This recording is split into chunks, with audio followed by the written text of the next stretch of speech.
Hey, Al, Brad here with another quick video. Normally I've been filming myself lately, but I've been setting up my repair bench, and I moved the camera that I had on the test bench here over there. I have another one ordered from Amazon, should be here shortly. So we're just going to go over the boards and gameplay on this video. So this is for a customer of mine, Mike. He sent me in a Stargate board set and a Joust board set. Both were probably old operator boards, I'm guessing. I don't think they came out of a game. They were sitting for a while, so they pretty much all needed strip down and simple green bath. Got the Stargate done so far, and I'm going to start the Robotron next. So this is Stargate. This MPU here is specifically for Stargate. You can see by this little daughter board on here.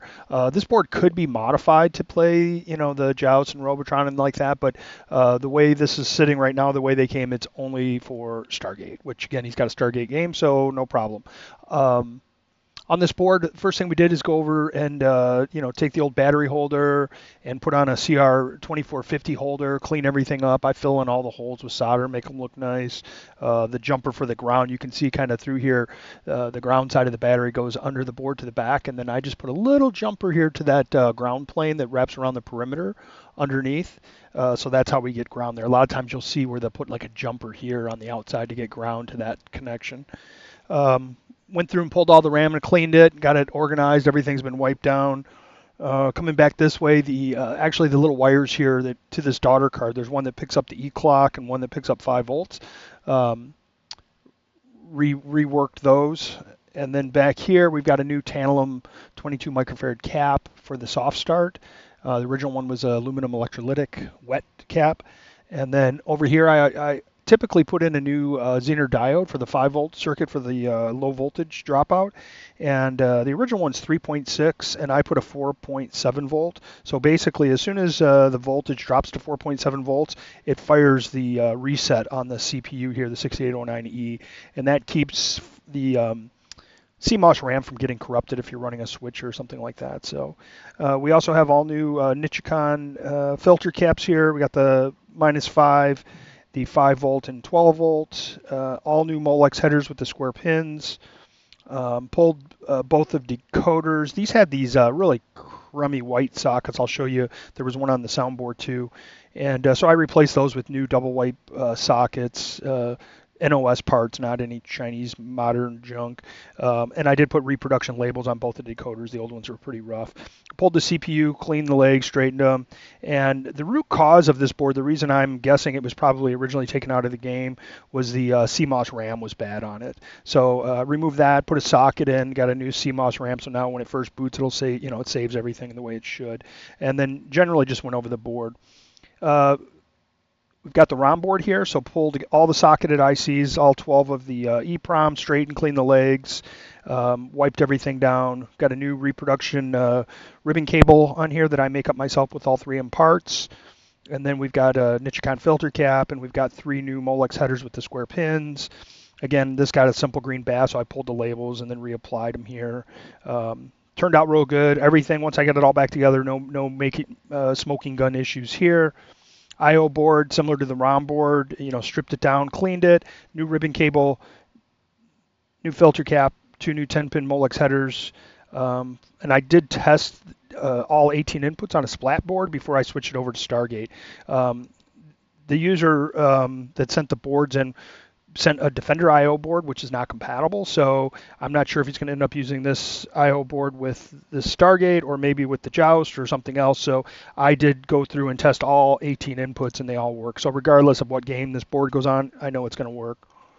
And then the soundboard back here was pretty rough. Stripped it down completely. I pulled the fuses and recrimped these little friction grips on here. We've got a new bridge rectifier. All the electrolytics are new here. All of the Molex headers are new. New heat sink compound under the 7805 voltage regulator and the TDA 2002 audio amplifier.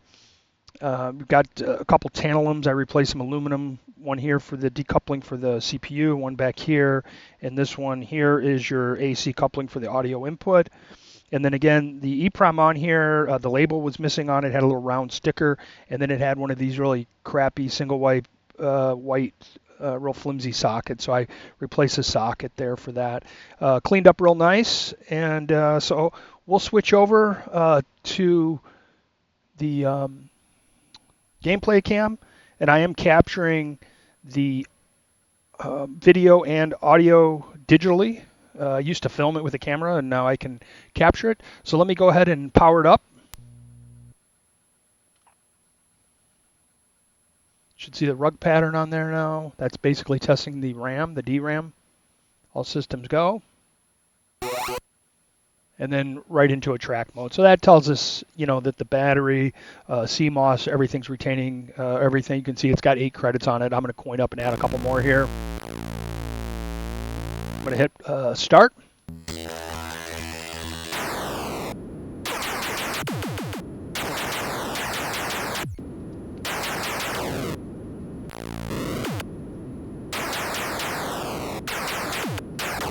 Oh, it is a little tricky playing on the bench with this PlayStation remote. I'm going to drop into diagnostics here. All ROMs okay. That actually tests all the checksums on it, and then it goes through and tests all the RAM, all 24 of the RAM. And now it's checking that new CMOS RAM that I installed, so no errors there. And then we'll loop through some sounds. And then it just goes back. And then here's a switch test. And again, up, down, left coin, player 1 start. We got fire, reverse, hyperspace, smart bomb, inviso, thrust, fire. So everything's working again. I did go through and test all 18 inputs. Let's see here. Color RAM. So here we get the grid lines where you would set your convergence when you're working on your monitor. You get solid red, green, and blue. And then we go into color bars. And again, these are all for working on your CRT. Most people nowadays are using a TPG, a test pattern generator. There's quite a few people making those out there. They're real handy to just plug in, and most of them have like a screensaver function. So if you walk away, you won't burn this particular image or something like it into the screen. The next screen here is the bookkeeping, and after that we go to the settings where you can go in and configure free play and all that kind of stuff, and then back to attract mode here, and there's Stargate. So this will get, I'm going to let this run overnight. It's been running most of the day on the bench here, so it's going to get a good 24-hour run.